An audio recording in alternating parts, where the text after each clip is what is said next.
مرد حضرات کے لیے ہیں جہاں باجماعت نماز ہوتی ہے۔ ضروری اور اہم کاموں کے علاوہ معتکف یعنی اعتکاف کرنے والا مسجد سے باہر نہیں نکلتا،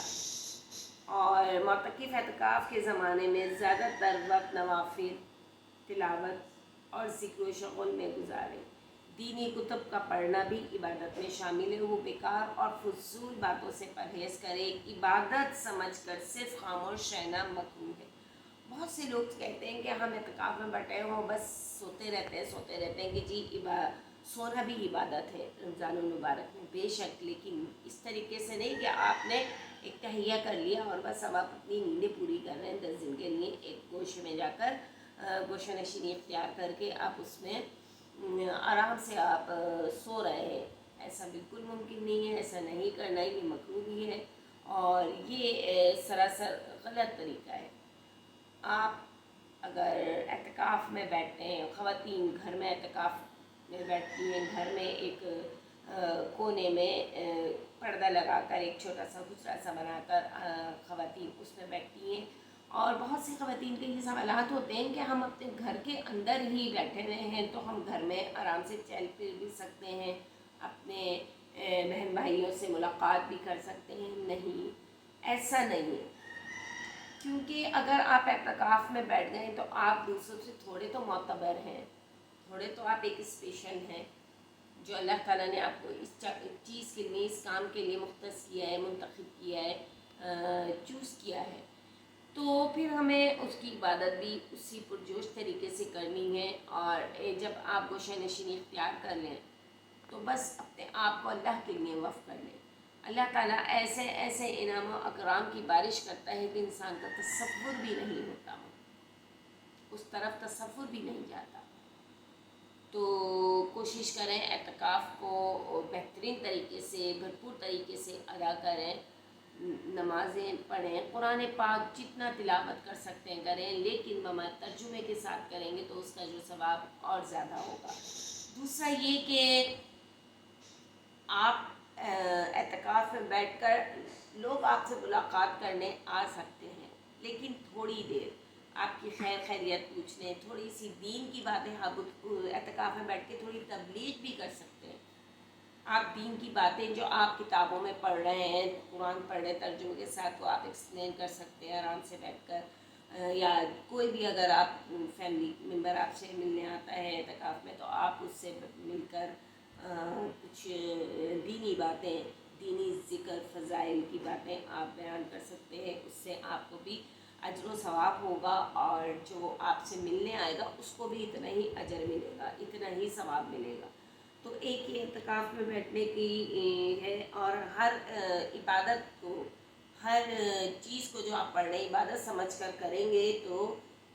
اس کا جو ثواب ڈبل ہے، اور اگر خاموش رہیں گے تو یہ مکروہ بھی ہے۔ اگر اعتکاف والی مسجد میں جمعے کی نماز نہ ہوتی ہو تو معتکف نماز جمعہ کے لیے دوسری مسجد میں صرف اتنا پہلے جا سکتا ہے کہ سنتیں پڑھ کر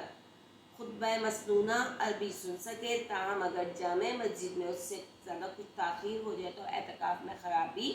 نہیں آئے گی۔ اعتکاف کی حالت میں غسل جمعہ یا گرمی دور کرنے کے لیے نہانے کو مسجد سے باہر نکلنا بھی جائز نہیں۔ اگر فطری اور شرعی ضرورت کے علاوہ کسی اور کام کے لیے معتکف بھول کر یا قصداً باہر 1 منٹ کے لیے بھی نکل کر چلا گیا تو اس کا اعتکاف ٹوٹ جائے گا اور اس کی قضا واجب ہوگی۔ اگر رمضان المبارک کے آخری عشرے میں پوری بستی میں سے کسی ایک نے بھی اعتکاف نہیں کیا تو بستی کے تمام لوگ گناہگار ہوں گے۔ یہ بھی دیکھیں، کیونکہ اعتکاف سنت موقدہ علی الکفایہ ہے۔ اب شب قدر کی باری آ جاتی ہے، شب قدر جو 1000 مہینوں سے بہتر ہے۔ رمضان المبارک کے آخری عشرے میں کوئی ایک طاق رات شب قدر ہوتی ہے، اس لیے ان طاق راتوں کو عبادت میں گزارنا چاہیے تاکہ انعام خداوندی میں حاصل ہو، کیونکہ شب قدر میں عبادت کرنے کا ثواب 1000 مہینے کی عبادت سے بھی زیادہ ہے۔ سبحان اللہ۔ جیسا کہ میں نے بلاگ کے اسٹارٹ میں بتایا کہ 21، 23، 25، 27، 29 کی طاق راتوں میں سے کوئی سی بھی ایک رات شب قدر ہے،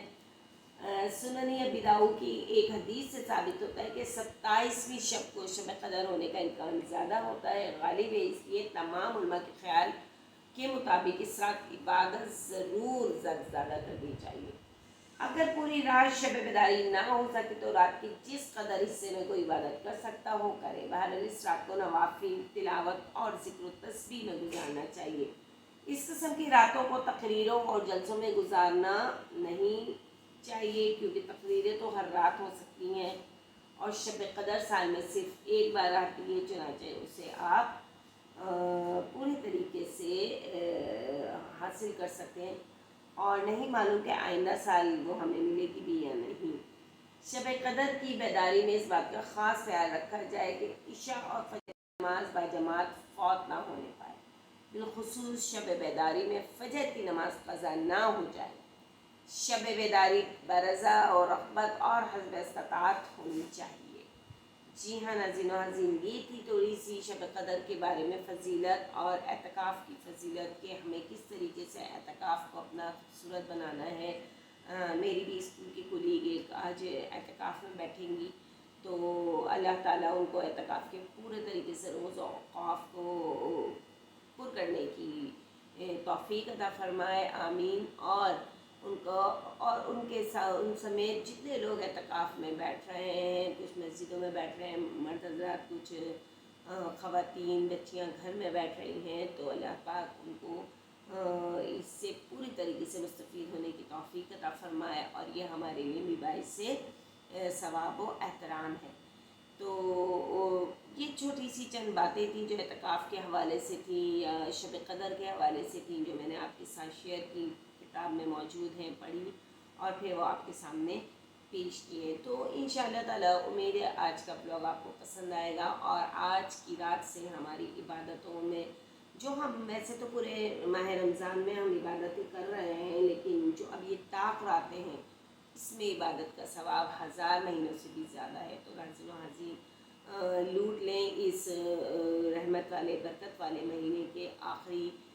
10 ایام کو، جو اور اس میں ہی کوئی شب قدر بھی ہے، اور وہ جسے مل گئی وہ اس کے بارے لے آ رہے ہیں۔ تو ہر طاقرات یہ سوچ کر عبادت میں مشغول رہیں کہ یہی شب قدر ہوگی، آج کی رات ہی شب قدر ہوگی۔ آپ یقین کریں عبادت کا ثواب اتنا، دوسرا یہ کہ عبادت کا مزہ ہی کچھ اور ہو جاتا ہے جب ہم بڑی دلجوئی سے، لگن سے، جستجو کے ساتھ کوئی چیز کو حاصل کرنے کے لیے پڑھتے ہیں، تو پھر اللہ تعالیٰ بھی ہمارا بھرپور ساتھ دیتے ہیں، اور نہ صرف ہم اپنے آپ کو عبادت میں مشغول رکھتے ہیں، بلکہ ان فضائل و ان برکات کو پوری طریقے سے حاصل کرنے کے لیے بھی تگ و دو میں لگے رہتے ہیں۔ تو اللہ پاک ہم سب کی عبادتوں کو قبول فرمائے، جو چھوٹی موٹی بھول چوکے اس کو معاف فرمائے، اور یہ آخری عشرے کی جو دعا ہے، جو ہے دوزخ سے نجات کا عشرہ، اللہم اجرنی من النار، اس کو بکثرت پڑھیے، زیادہ سے زیادہ اس کا ذکر کریں،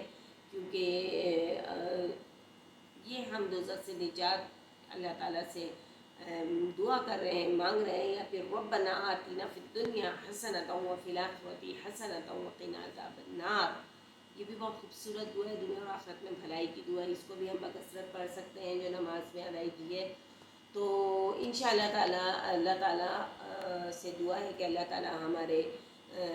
تمام عبادتوں کو اپنی بارگاہ الہی میں قبول فرمائے، اور جو ہمارے دل میں دعائیں رہ گئی ہیں، جو ہمارے لبوں تک نہیں آ سکیں لیکن ہمارے دلوں میں موجود ہیں، اللہ تعالیٰ تو غیب کا علم جانتا ہے، تو ہم اپنی رحمت سے برکت سے ان تمام دعاؤں کو بھی، جائز دعاؤں کو اپنی بارگاہ الہی میں قبول و منظور فرمائے، آمین۔ اور ہمارے بزرگ جب اپنی قبروں میں جا کر سو گئے، ان کی قبروں کو حد نظر کشادہ کر دے، ان کی قبروں کو جنت کے باغوں میں سے ایک باغ بنا دے، ان کی قبر میں جنت کی کھڑکی کھول دے، انہیں جنت الفردوس میں اعلیٰ مقام عطا فرما، آمین ثم آمین۔ اور جو لوگ بیمار ہیں، کینسر کے مریض، شوگر کے مریض، ہیپاٹائٹس کے مریض ہیں، جوڑوں کے درد ہے، پنڈیوں کا درد ہے، اور غرض ہڈی بوٹی جوڑ میں جہاں جہاں درد ہے، اللہ تعالیٰ سے دعا ہے کہ اللہ تعالیٰ تمام مریضوں کو کلی شفائے کاملہ عطا فرمائے، اور ان کو مکمل طور پر صحت یابی کے ساتھ زندگی گزارنے کی توفیق عطا فرمائے، اور ان کی جو تکالیف ہیں ان کو اللہ پاک اپنی رحمت سے برکت سے دور کرے، آمین ثم آمین۔ امید ہے آپ لوگوں کو آج کا بلاگ پسند آئے گا۔ میری آمین کے ساتھ آپ بھی آمین بول دیجئے، ہو سکتا ہے یہ آمین اللہ تعالیٰ فرشتوں کی آمین کے ساتھ ملا دیں اور ہماری دعاؤں کو اپنی بارگاہ الہی میں قبول و منظور فرما لیں، اور یہ ہاتھ چہرے پر پھیرنے سے پہلے ہماری دعاؤں کو اللہ پاک قبول و منظور فرما لیں انشاءاللہ عز و جل۔ تو امید ہے آپ کو آج کا بلاگ پسند آئے گا۔ آپ ضرور اس کو شیئر کریں، لائک کریں، سبسکرائب کریں، اور بیل آئیکن دبانا مت بھولیے گا، اس سے آپ کو تمام میری پچھلی پریویس ویڈیوز بھی ریسیو ہو جائیں گی، اور بہت معلوماتی بلاگز ہوتے ہیں انشاءاللہ تعالیٰ۔ آپ ضرور اس پر عمل درآمد کر کے ایک اچھے اور سچے مسلمان بن سکتے ہیں انشاءاللہ عز و جل۔ کل ایک اور نئے بلاگ کے ساتھ حاضر خدمت ہوں گی۔ ٹل دین اللہ حافظ اور السلام علیکم ورحمۃ اللہ وبرکاتہ۔